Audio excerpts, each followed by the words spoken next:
आज की वीडियो में हम जानेंगे कि DDPI क्या होता है। तो चलिए शुरू करते हैं। DDPI, जिसे हम demat debit and pledge instructions भी कहते हैं, DDPI एक दस्तावेज़ है जो ब्रोकर जो हमारा DP होता है उसे हम शेयर हस्तांतरित मतलब ट्रांसफ़र करने का अधिकार प्रदान करते हैं। DP या ब्रोकर को हम अपने डीमैट खाते से स्टॉक एक्सचेंज में प्रतिभूतियाँ जो हमारे शेयर होते हैं उनको हस्तांतरित करने का अधिकार प्रदान करते हैं।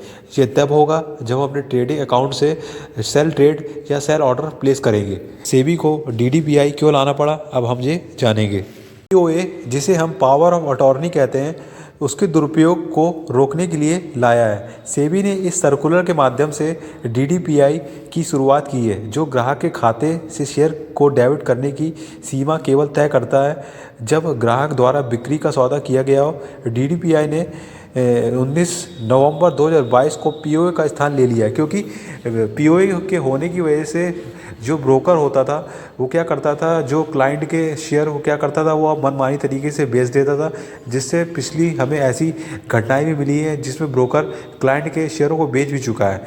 तो यही कारण था यहाँ पे DDPI को यहाँ पे इंट्रोड्यूस करने का। लेकिन मेरा ये मानना है कि DDPI भी ज़्यादा यहाँ पे सुरक्षित नहीं है, क्योंकि ये भी एक POA का विकल्प है जो अभी हम आगे समझेंगे। ब्रोकर ज़ीरोधा भी अपने ग्राहकों को DDPI को सक्षम करने के लिए कहता है, जो उनके प्लेटफॉर्म में बिल्कुल सुरक्षित माना जाता है, क्योंकि एक ब्रोकर के रूप में वह ये भी कहता है कि ग्राहकों को EDIS, जिसे हम इलेक्ट्रॉनिक डिलीवरी इंस्ट्रक्शन स्लिप भी कहते हैं, उसका भी प्रयोग रखने का सलाह देता है, क्योंकि उपयोगकर्ताओं का पूरा नियंत्रण अपने डीमैट खाते में रहता है अगर वे EDIS को इस्तेमाल करते हैं, क्योंकि इसमें जो ब्रोकर होता है वह आपके डीमैट खाते से शेयर को नहीं निकाल सकता जब तक आप ऑथराइज़ नहीं करेंगे शेयर को, क्योंकि अभी हम एक उदाहरण से आगे समझेंगे।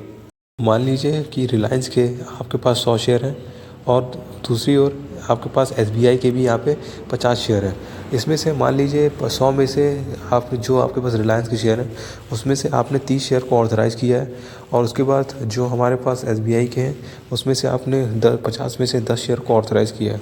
तो हमने 30 शेयर को ऑथराइज़ किया है रिलायंस में, 10 शेयर हमने SBI में जो ऑथराइज़ किए, तो सिर्फ ब्रोकर उतने ही शेयर हमारे डीमैट खाते से निकाल पाएगा जितने हमने यहाँ पे ऑथराइज़ किए।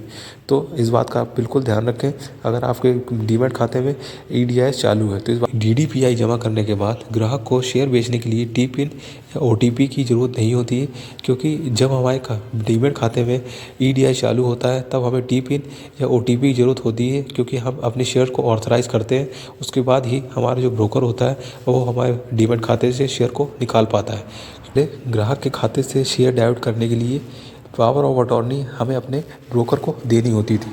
हम समझेंगे कि DDPI के बेनिफिट क्या हैं। DDPI को हम लोग इलेक्ट्रॉनिकली साइन करके अपने ब्रोकर को सबमिट कर सकते हैं, जिससे ब्रोकर का समय, स्पेस और पेपर की यहाँ पे बचत होती है। अगर हमें पैसे की ज़रूरत है तो हम अपने शेयर्स को अपने ब्रोकर के पास प्लेस कर सकते हैं या गिरवी रख सकते हैं अगर आपको मार्जिन की ज़रूरत है। जिसे हम पावर ऑफ अटॉर्नी कहते हैं उसे भी हमें फिजिकल तौर पर सबमिट करना होता था, जिससे क्लाइंट और ब्रोकर दोनों को परेशानी होती थी। अब DDPI आ गया है तो हम इसको जो पूरा प्रोसेस है उसे हम इलेक्ट्रॉनिकली तरीके से अपने आधार से ऑथेंटिकेट कर सकते हैं और अपने DDPI को एक्टिवेट कर सकते हैं, और हम अपने शेयर का ऑथराइजेशन ऑटोमेटिकली अपने ब्रोकर को दे सकते हैं। और जैसे ही हम सेल ऑर्डर प्लेस करेंगे, सीधे जो हमारा ब्रोकर होगा अब हमारा जो शेयर्स होंगे उसको सीधे बेच देगा। अब ना हमें OTP की ज़रूरत है ना ही हमें यहाँ पे TPIN की। तो अब हमें इससे छुटकारा मिल जाएगा अगर आप DDPI को चालू करते हैं। मैं आशा करता हूँ आपको समझ में आ गया होगा। वीडियो को लाइक कर दीजिए, चैनल सब्सक्राइब करें और कमेंट जरूर करें।